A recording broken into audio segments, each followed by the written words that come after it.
শোক, শ্রদ্ধা আর ভালোবাসায় জাতীয় কবি কাজী নজরুল ইসলামের পাশে শায়িত হলেন ইনকিলাব মঞ্চের মুখপাত্র শরীফ ওসমান হাদী। চোখের জলে সহযোদ্ধাকে বিদায় জানালেন পরিবারের সদস্য, সহপাঠী ও সহযোদ্ধারা। শহীদ ওসমান হাদীকে যথাযথ মর্যাদা দিতেই জাতীয় কবির পাশে সমাহিত করা হয়েছে বলে জানান ঢাকা বিশ্ববিদ্যালয়ের উপাচার্য। আরও জানাচ্ছেন শাহেদুজ্জামান সাকিব।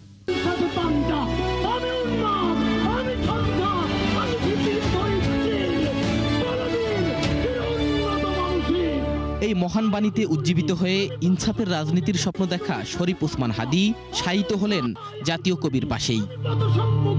সংসদ ভবনের দক্ষিণ প্লাজায় জানাজা শেষে শহীদ ওসমান হাদীর মরদেহ নিয়ে আসা হয় ঢাকা বিশ্ববিদ্যালয়ে।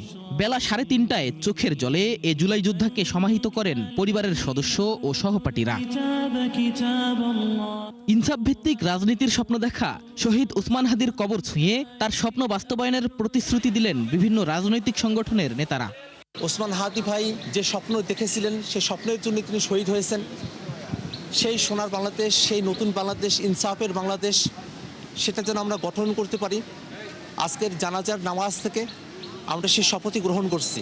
আজকে একজন হাদী ভাইয়ের যে হত্যাকাণ্ড শহীদ করে দেওয়া হয়েছে, আজকে বাংলাদেশের লক্ষ লক্ষ যুবক আপনারা দেখছেন যে পুরো হাদী ভাইকে ওন করতেছে। হাদী ভাই একজন ব্যক্তি না, তিনি একটি চরিত্র, তিনি একটি স্বপ্ন, তিনি একটি জাগরণ, তিনি একটি বিপ্লব। আজকে তার জানাজায় লাখো কোটি মানুষ যেভাবে জমায়েত হয়েছে এবং সবাই শপথ নিয়েছে বাংলাদেশ থেকে ভারতীয় আধিপত্যবাদের রাজনীতি বিতাড়িত করবে। জাতীয় কবির পাশে সমাহিত করায় ওসমান হাদীর প্রতি যথাযথ সম্মান প্রদর্শন হয়েছে বলে জানান ঢাকা বিশ্ববিদ্যালয়ের ভিসি অধ্যাপক নিয়াজ আহমেদ খান।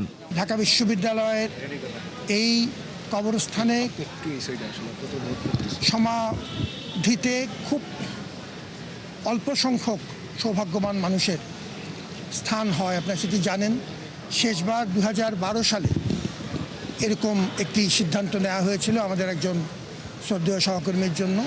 এর আগে 1981 সালে এরকম সিদ্ধান্ত হয়েছিল।